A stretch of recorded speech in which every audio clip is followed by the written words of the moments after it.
Quand j'étais enfant, je croyais que tout le monde entendait les arbres.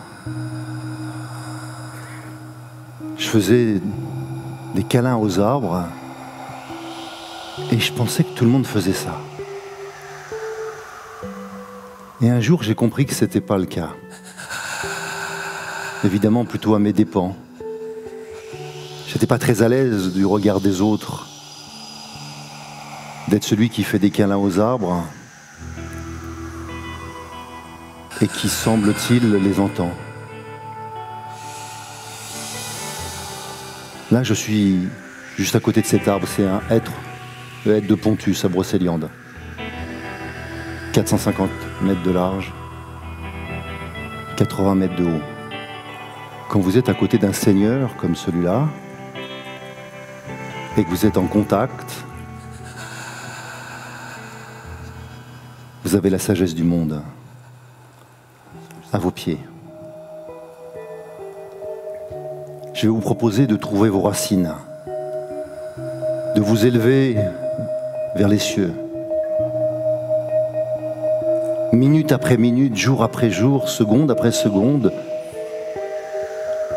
goutte après goutte, ils ne font que ça, s'élever vers la lumière et s'enraciner.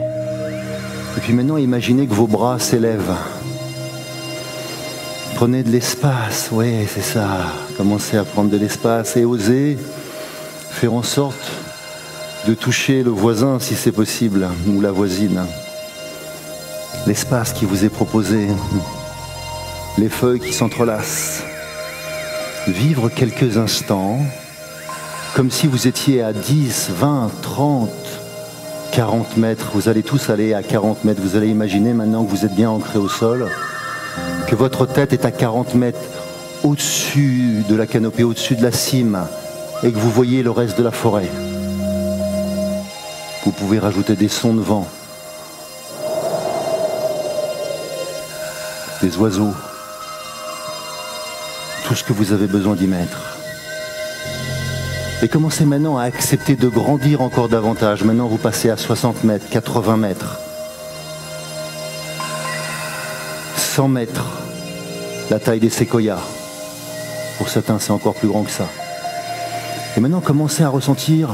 Vous pouvez laisser tomber vos bras s'ils fatiguent, mais vous pouvez les laisser en l'air si vous souhaitez. Et à votre rythme, commencez à prendre conscience que cet enracinement vous autorise à vous élever encore davantage. Peut-être être à maintenant 1 kilomètre de la terre, comme si vous aviez la tête dans le ciel. À quoi ça peut servir? Pourquoi je vous raconte ça? Dans un monde qui ne fait qu'accélérer, le slow talk est une vertu. Dans un monde dans lequel on veut déjà connaître l'autre avant de délivrer son propre message, on veut déjà savoir si on est aimé avant d'aimer l'autre, c'est accepter d'être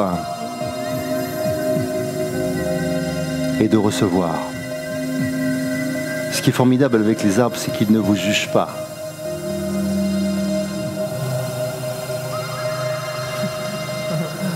Comme je vous l'ai proposé, l'amour est universel.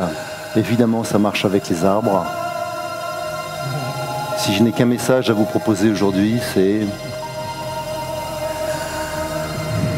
vivez, transmettez votre amour aux arbres, ils vous le rendront bien. Merci.